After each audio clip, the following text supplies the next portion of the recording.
Welcome to news మంత్ర. ఒక cinema release అయితే థియేటర్ల ముందు జాతర జరగడం చూసుంటాం. కానీ ఒక హీరో స్క్రీన్ మీద నడుచుకుంటూ వస్తుంటే, మెడ మీద చేయి వేసుకుని స్టైల్గా చూస్తుంటే థియేటర్లు దద్దరిల్లిపోవడం బహుశా ఆ సినిమాతోనే మొదలైందేమో.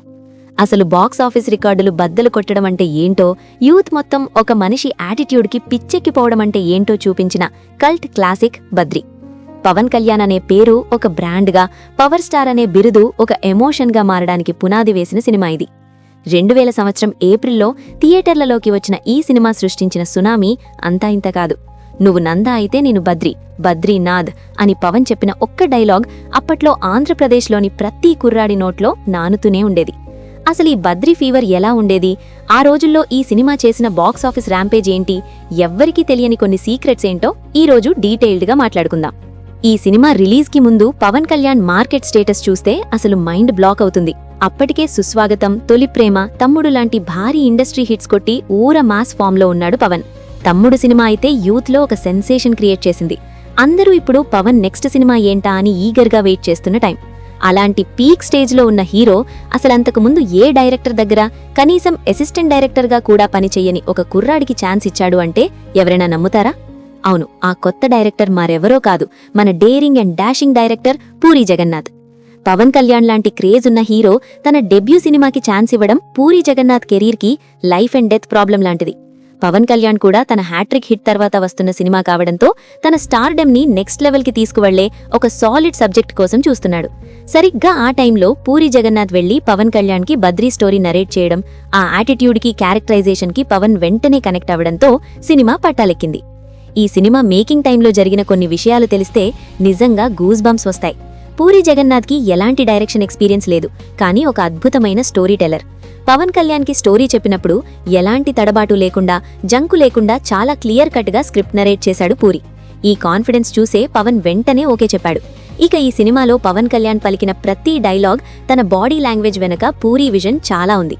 ఇంకో ఇంట్రెస్టింగ్ ఫ్యాక్ట్ ఏంటంటే, ఈ సినిమా క్లైమాక్స్ విషయంలో అప్పట్లో చాలా డిస్కషన్స్ జరిగాయి.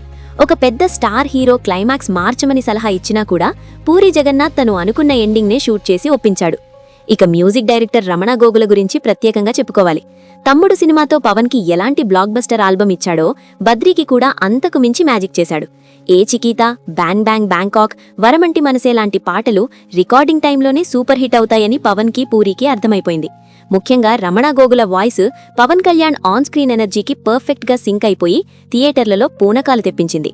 ఇక బద్రీ బాక్సాఫీస్ ర్యాంపేజ్ గురించి ఎంత చెప్పినా తక్కువే. డే 1 థియేటర్ల దగ్గర వాతావరణం అదొక పండగ. ఫస్ట్ షో నుంచే బ్లాక్ బస్టర్ టాక్ రావడంతో కలెక్షన్స్ వర్షం కురిసింది. పవన్ కెరియర్లో వరుసగా 4వ భారీ హిట్ పడటంతో బాక్సాఫీస్ షేక్ అయిపోయింది. ఆ రోజుల్లోనే ఈ సినిమా ఏకంగా 42 కేంద్రాల్లో 100 రోజులు పూర్తి చేసుకుని సరికొత్త రికార్డ్ క్రియేట్ చేసింది. కొన్ని సెంటర్స్లో అయితే 175 రోజులు ఆడి ఇండస్ట్రీ హిట్ రేంజ్లో నిలబడింది. కలెక్షన్స్ పరంగా బద్రీ అప్పట్లోనే దాదాపు 16 కోట్ల వరకు డిస్ట్రిబ్యూటర్ షేర్ వసూలు చేసి ఆ ఏడాది హయ్యెస్ట్ గ్రాసర్స్లో ఒకటిగా నిలిచింది. అప్పట్లో 16 కోట్లు షేర్ అంటే ఇప్పటి ఇన్ఫ్లేషన్ని బట్టి చూసుకుంటే మినిమం 150 నుంచి 200 కోట్ల రేంజ్ వాల్యూ ఉంటుంది. ఒక యంగ్ హీరో, డెబ్యూ డైరెక్టర్ కలిసి ఈ రేంజ్ బాక్సాఫీస్ నెంబర్స్ తీసుకురావడం, ఇంత హ్యూజ్ ప్రాఫిట్స్ రాబట్టడం టాలీవుడ్ హిస్టరీలో ఒక సెన్సేషన్. బయ్యర్లందరూ భారీ లాభాలు కళ్ళు చూశారు. సినిమాకున్న ప్రతి డిస్ట్రిబ్యూటర్కి అప్పట్లోనే డబుల్ ప్రాఫిట్స్ వచ్చాయి. ఈ బద్రీ సినిమా టాలీవుడ్ ట్రెండ్స్ని ఎప్పటికీ మార్చేసింది అనడంలో ఎలాంటి డౌటు లేదు. ఒక హీరో అంటే కేవలం ఫైట్లు, డాన్స్లు మాత్రమే కాదు, తనకంటూ ఒక యూనిక్ యాటిట్యూడ్, ఒక స్వాగ్ ఉండాలని ప్రూవ్ చేసిన సినిమా ఇది. పవన్ కళ్యాణ్ నెక్ రబ్ చేసుకునే మేనరిజం, ఆ స్టైలిష్ డ్రెస్సింగ్, క్రాస్ బ్యాగ్ వేసుకుని నడిచే తీరు, ఇవన్నీ అప్పటి యూత్కి ఒక ఫ్యాషన్ స్టేట్మెంట్గా మారిపోయాయి. కాలేజ్కి వెళ్లే ప్రతి కుర్రాడు పవన్ కళ్యాణ్ లాగా డ్రెస్ వేసుకోవాలి, ఆ స్టైల్ని ఇమిటేట్ చేయాలి అని తపన పడేవాడు. పూరీ జగన్నాథ్ హీరో క్యారెక్టరైజేషన్స్కి, ఆ యాటిట్యూడ్కి ఒక బెంచ్ మార్క్ సెట్ చేసిన కల్ట్ క్లాసిక్ ఇది.